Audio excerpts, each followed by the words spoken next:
The first question might be, why should you even bother improving yourself? And I think the answer to that is something like, so you don't suffer any more stupidly than you have to. And maybe so others don't have to either. It's something like that. You know, like there's a real injunction at the bottom of it. It's not some casual self-help doctrine. It's that if you don't organize yourself properly, you'll pay for it, and in a big way, and so will the people around you. Now, and you could say, well, I don't care about that, but that's actually not true. You actually do care about that, because if you're in pain, you will care about it. And so you do care about it, even if it's just that negative way, you know. It's very rare that you can find someone who's in excruciating pain who would ever say, well, it would be no better if I was out of this. Sort of pain is one of those things that brings the idea that it would be better if it didn't exist along with it. It's incontrovertible. So you get your act together so that there isn't any more stupid pain around you than necessary. Well, so then the question might be, well, how would you go about getting your act together? And the answer to that, and this is a phenomenological idea too, it's something like, look around for something that bothers you and see if you can fix it. You know, I often tell people too, fix the things you repeat every day, because people tend to think of those as trivial, right? You get up, you brush your teeth, you have your breakfast, you know, you have your routines that you go through every day. Well, those probably constitute 50% of your life. And people think, well, they're mundane, I don't need to pay attention to them. It's like, no, that's exactly wrong. The things you do every day, those are the most important things you do. Hands down. All you have to do is do the arithmetic. Let's say you go into you can do this in a room. It's quite fun to do it just when you're sitting in a room, like a room, maybe your bedroom. You can sit there and just sort of meditate on it and think, okay, if I wanted to spend 10 minutes making this room better, what would I have to do? And you have to ask yourself that, right? It's not a command, it's like a genuine question.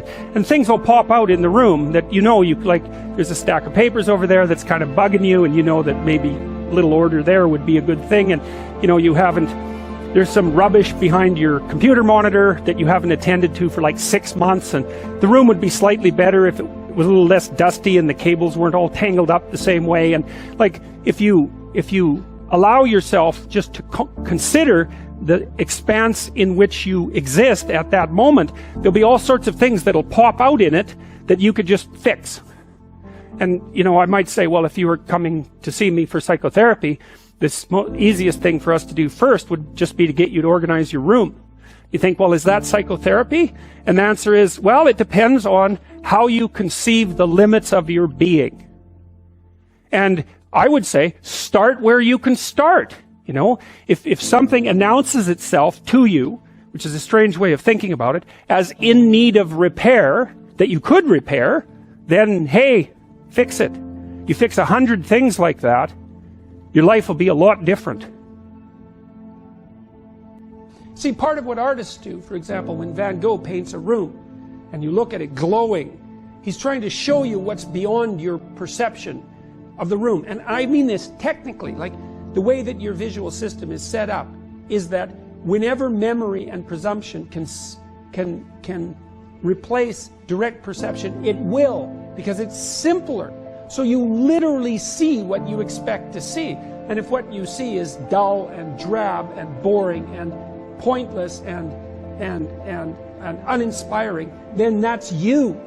It's not what's there. And what the artist does when he or she re-represents that mundane reality is to remind you of what's behind it, the potential that's there. And so what I'm suggesting to people is that they take the potential that's right in front of them. It's like, okay, and here's the rule. You're aiming up. There's something that you could change, that you would change. That might be a very small thing. Could, well, that's within the grasp of your power. Would is within the grasp of your will. To combine those two things might be a very small shift. You might only be willing to make a very tiny step forward. It's like, fine, good enough. Make a tiny step forward. And that makes you a slight bit stronger than you were before. And then the next step can be slightly larger. And it's the path of humility. If people look at their lives, you know, it's a very interesting thing to do. I like the idea of the room, because you can do that at the drop of a hat. You know, go back to where you live and sit down and think, okay, I'm going to make this place better for half an hour. What should I do? You have to ask, and things will just pop up like mad. And it's partly because your mind is a very strange thing. As soon as you give it a name, a genuine aim, it'll reconfigure the world in keeping with that aim. That's actually how you see to begin with. And so if you set it a task, especially, you have to be genuine about it, which is why you have to bring your thoughts and emotions together, and then you have to get them in your body so you're acting consistently. You have to be genuine about the aim, but once you aim, the world will reconfigure itself around that aim, which is very strange. Be careful what you aim at, right? What you aim at determines the way the world manifests itself to you. And so if the world is manifesting itself in a very negative way, one thing to ask is, are you aiming at the right thing? Now, I'm not trying to reduce everybody's problems to an improper aim. People get cut off at the knees for all sorts of reasons. They get sick, they have accidents. There's a random element to being, that's for sure. And so you don't want to take anything, even that particular phrase, too far. You want to bind it with the fact that random things do happen to people, but it's still a great thing to ask. And so what that means is, well, you get up in the morning and you're excited about the day. You're ready to go. And so as far as I can tell, what you do is you specify your long-term ideal. Maybe you also specify a place you want to stay the hell away from so that you're terrified to fail as well as excited about succeeding, because that's also useful. You specify your goal. You do that in some sense as a unique individual. You want to specify goals that make you say, oh, if that could happen as a consequence of my efforts, it would clearly be worthwhile. Okay, well, this is what I'm aiming for. How does that instantiate itself day to day, week to week, month to month? And that's where something like a schedule can be unbelievably useful. Google Calendar. It's like, make a damn schedule and stick to it. Okay, so what's the rule with the schedule? It's not a bloody prison. That's the first thing that people do wrong. They say, well, I don't like to follow a schedule. It's like, well, what kind of schedule are you setting up? Well, I have to do this, then I have to do this, then I have to do this, and then I just go play video games, because who wants to do all these things that I have to do? It's like, wrong. Set the damn schedule up so that you have the day you want. That's the trick. It's like, okay, I've got tomorrow. If I was going to set it up so it was the best possible day I could have, practically speaking, what would it look like? Maybe 20% of your day has to be responsibility and obligation, or maybe it's more than that, depending on how far behind you are. But even that, you can ask yourself, okay, well, I've got these responsibilities. I have to schedule the damn things in.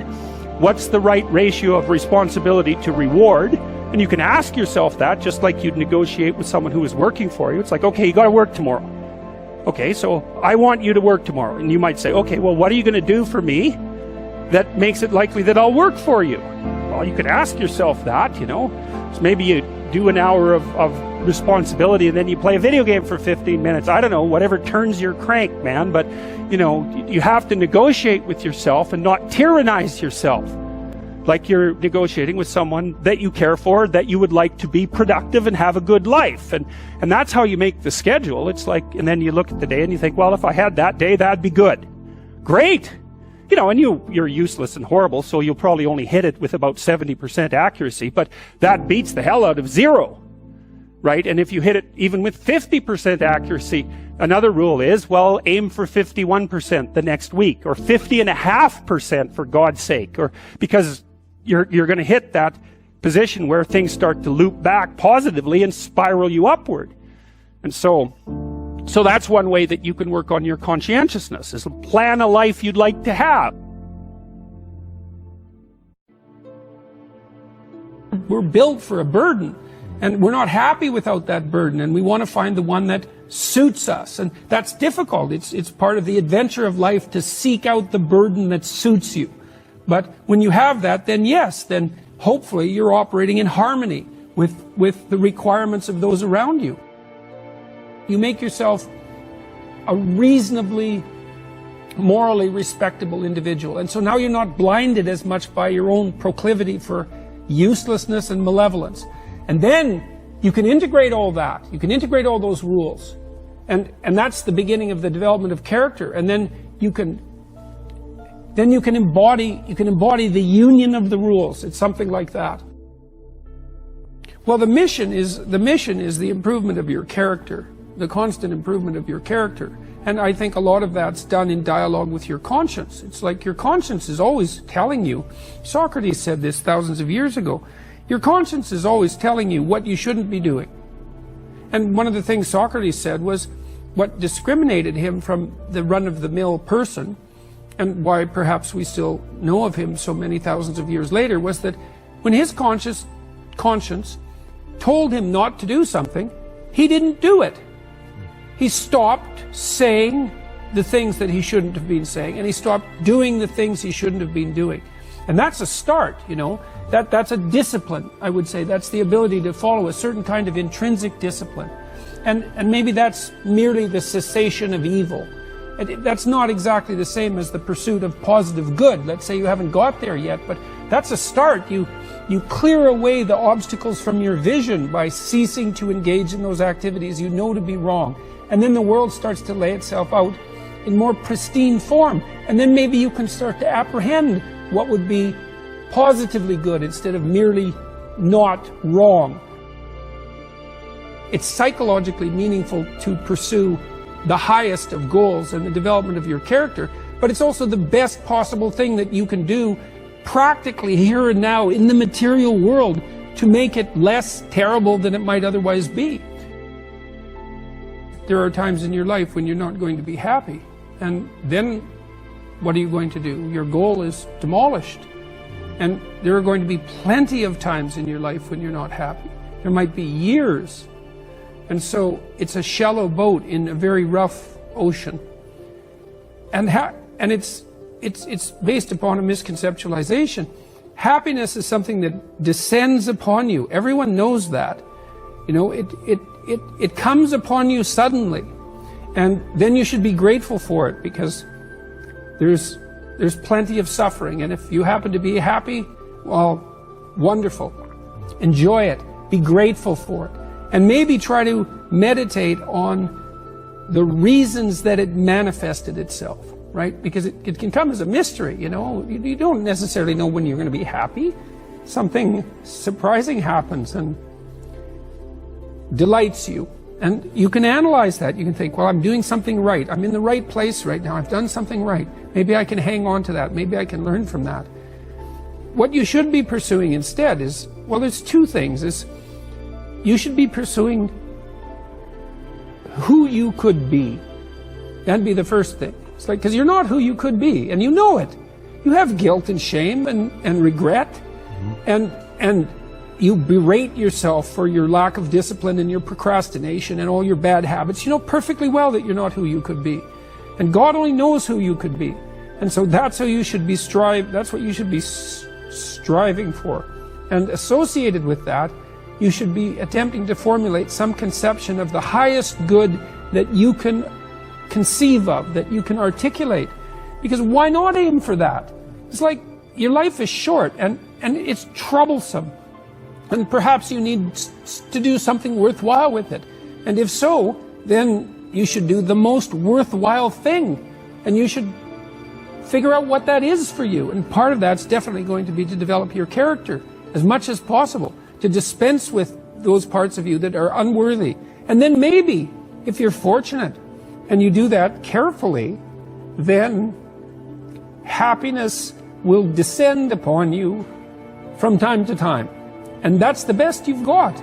And then also perhaps during sorrowful times, or worse, evil times, the fact that you've strengthened your character and that you're aiming at the highest that you can conceptualize, that'll give you the moral fortitude to endure without becoming corrupted during those times, and to be someone who can be relied upon in a crisis.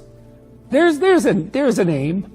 You know, one of the things I've told my audience is, the young guys take to this a lot. I said, you should be the strongest person at your father's funeral, right? Well, that's something to aim for. It's a transition, a generational transition, and it means that, well, all the people around you are suffering because of their loss, They have someone to turn to who can illustrate by their behavior that the force of character is sufficient to move you beyond the catastrophe. And you need that.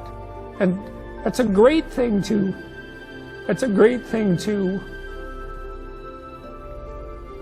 hypothesize as your aim. And happiness just evaporates as irrelevant in light of that sort of conceptualization. The internal problem is, how do you deal with tragedy and malevolence? And you can say, well, I'm not prepared. It's like, yeah, fair enough. Unsurprising, especially if you were overprotected as a child. It's not a good idea to overprotect your kids, because the snakes are going to come into the garden no matter what you do. And so then you, instead of trying to keep the damn snakes away, what you do is you arm your child with something that can help them chop them into pieces and make the world out of them. So that the trick for human thriving in the face of suffering and malevolence is strength, not protection. It's a completely different idea. We also know this clinically. We know, for example, that if you treat people with exposure therapy for agoraphobia, which is, roughly speaking, the fear of chaos, I would say, the fear of everything, you don't make them less afraid. You make them braver. It's not the same thing. And the thing to me is that everything else pales in comparison to that. That's why it says in the New Testament that you should stack up riches in heaven. It's like there isn't anything better than that. You know, you're functioning well, your family's functioning well, you're contributing to your community. What you're doing is worthwhile, you know. You're not tormented by your conscience. You're aiming at something that the sacrifices that you have to make that clearly justify the sacrifices you have to make. Maybe even the sacrifice of your life, because you're in this, like this is a mortal game. You're in this with your whole life. And you'd think that what that would mean, at least in part, is that you need to find a game to play that's of sufficient grandeur and nobility so that perhaps even the fact that mortality is built into the structure now becomes justifiable. I mean, it's a hell of an ambition, but it doesn't seem to me to be something that's impossible. I think you can live your life enough so that it justifies itself despite its limitation. That's the real question. Can you do that? And I believe that you can, and I believe that what that means is that the human spirit fundamentally triumphs over death.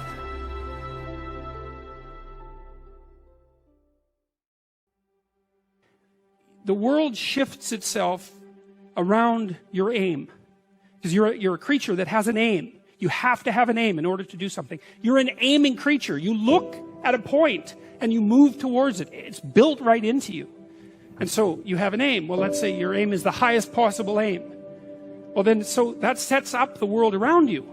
It organizes all of your perceptions. It organizes what you see and you don't see. It organizes your emotions and your motivations. So you organize yourself around that aim, and then what happens is the day manifests itself as a set of challenges and problems, and if you solve them properly, then you stay on the pathway towards that aim, and you can concentrate on the day, and so that way you get to have your cake and eat it too, because you can point into the distance, the far distance, and you can live in the day.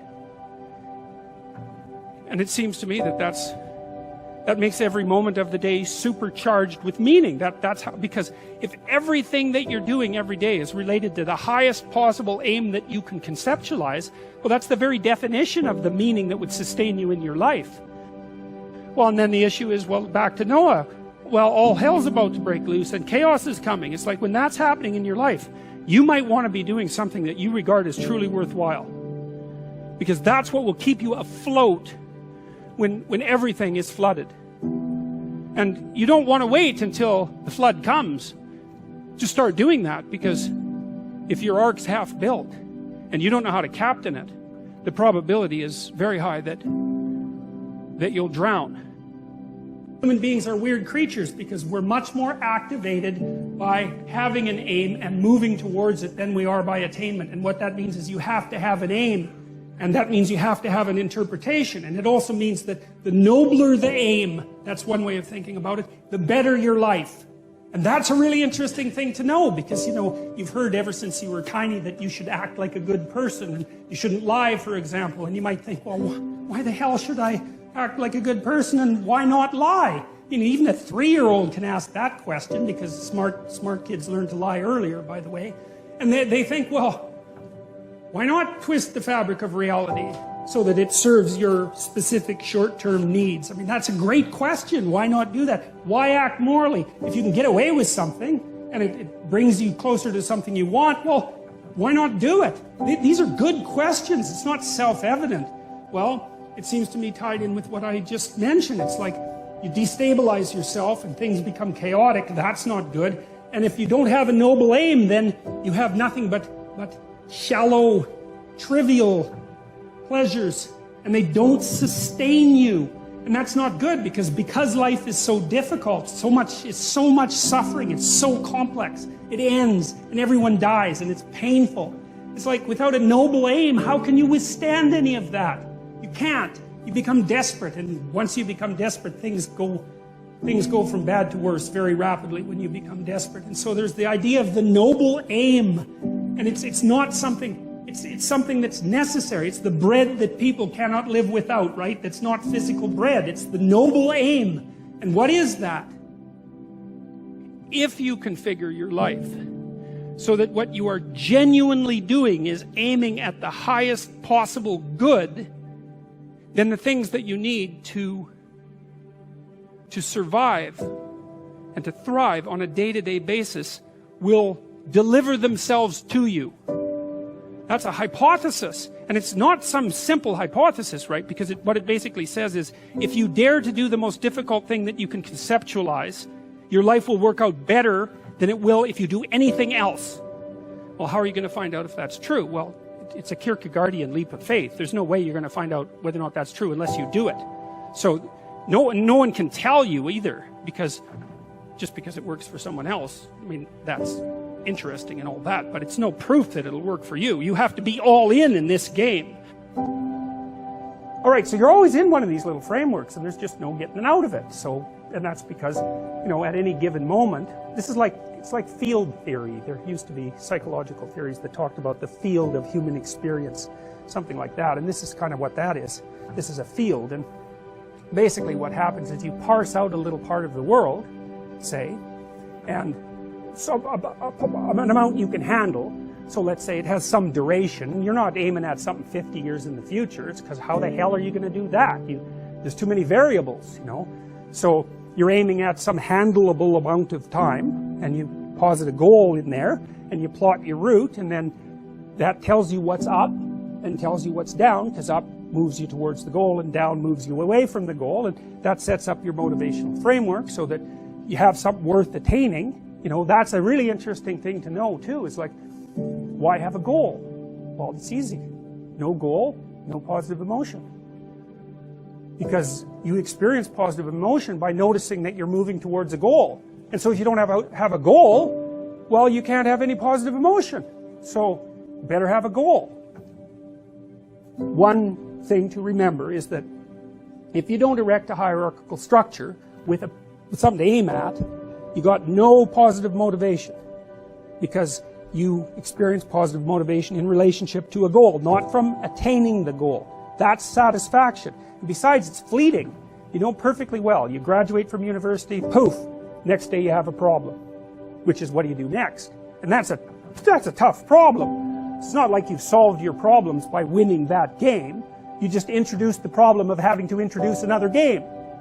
So it's unreliable as a source of positive emotion, but what's reliable is you set a goal and you try to attain it, and then that gives your life, that literally provides your life with meaning.